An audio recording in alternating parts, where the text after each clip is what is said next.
The environment has become... What we're saying is have a heart. We've got to be able to regenerate our There'll be economy. people who are kind, people who are cruel, but that's life. You can be bigoted about Indians. I'm fine with that. What's wrong with Singaporeans? Let's get down to some hard facts first. The elderly living alone today is about 35,000, and this will increase to 83,000 by the year 2030. We also have about 300,000 or so elderly above 65 today, and this will triple to 900,000 by 2030. At that time, for every senior citizen above 65, there will only be 2.1 working people to support them. In 1970, we had 13.5 working people to every elderly who was above 65. By 2000, this decreased to 8.4, and progressively it reduced to 6.3, 4.8, 3.6, 2.6, and by 2030, it will be 2.1. And these are very alarming figures because it will take 2.1 working adults to support a single elderly above 65 years old. There are other problems associated with an aging population. There is the deterioration of health, and I think that on that score I'm going to leave it to the doctor, the good doctor, to explain what happens when you grow old, which means that Singapore will have to be prepared to deal with these issues when our aging population increases. So the good news and the bad news.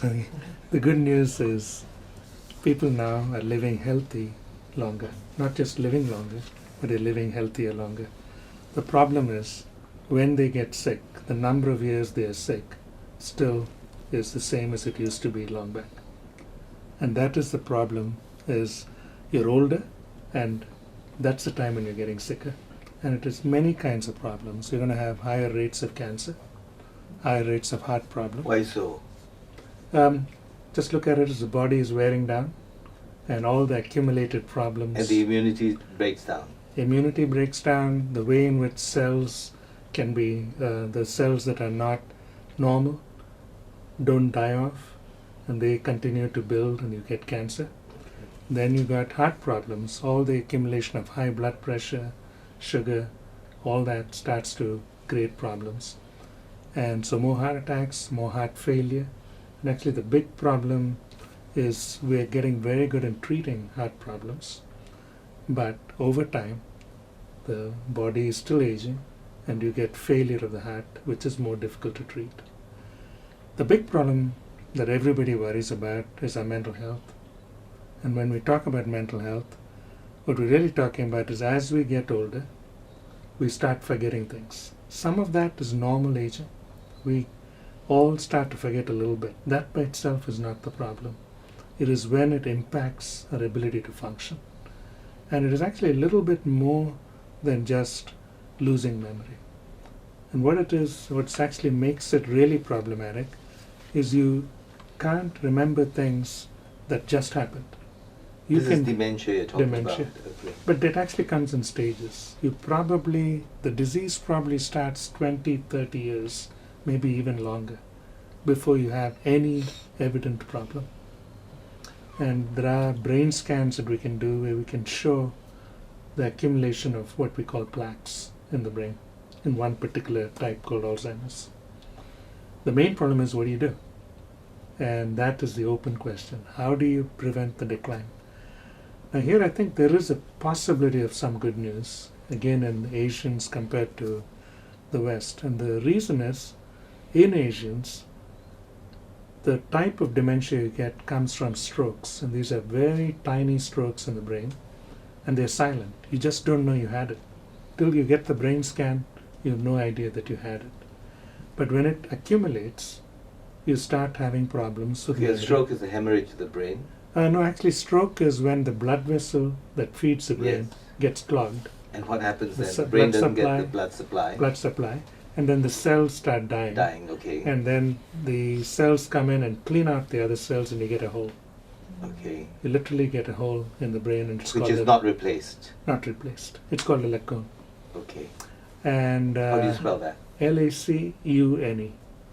LACU, lacune, lacune. Yeah. Okay. Now, this mostly comes from having high blood pressure that's not well controlled, sugar problems that are not well controlled, possibly smoking, and possibly high cholesterol. The same problems that create a heart problem. Now, So is dementia the major illness besetting old people? Do they suffer from other things? they suffer from increased rate of cancer, Okay. increased heart problems, Yes. and increased dementia. And the more common What one about that diabetes and colorectal cancer? That all you the spoke of cancers cancer, yeah. go up. Diabetes actually is starting out in middle age, and then the effect starts later and later in life. The high blood pressure in Asians is pretty high, and in Japanese, some of it may be related to too much salt intake. The problem really is both diabetes and high blood pressure. If you don't go to the doctor and get tested, you don't know you have it. So the big problem is awareness. They're like silent killers. They're silent killers. But you speak of it as if it was inevitable that we will all get sick.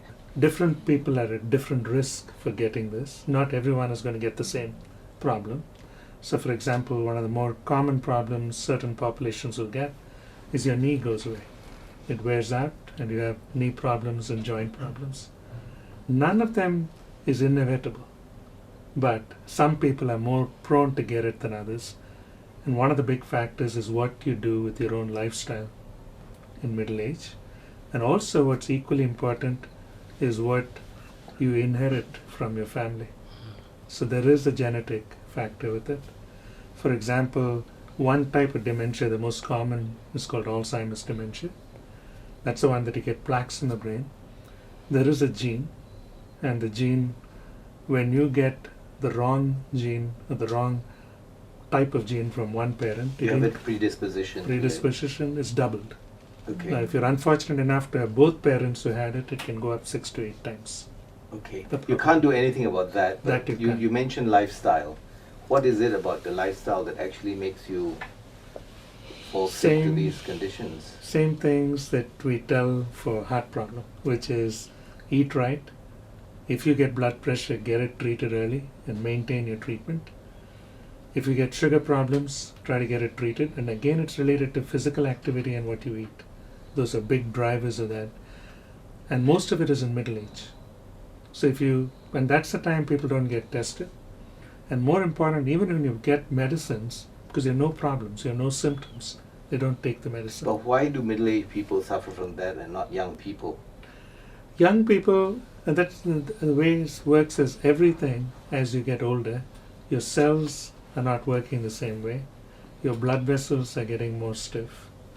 That is the aging process, and that is inevitable unless we figure out a way to reverse aging. But and the skin changes, our face sags, everything. That's the evident processes of aging.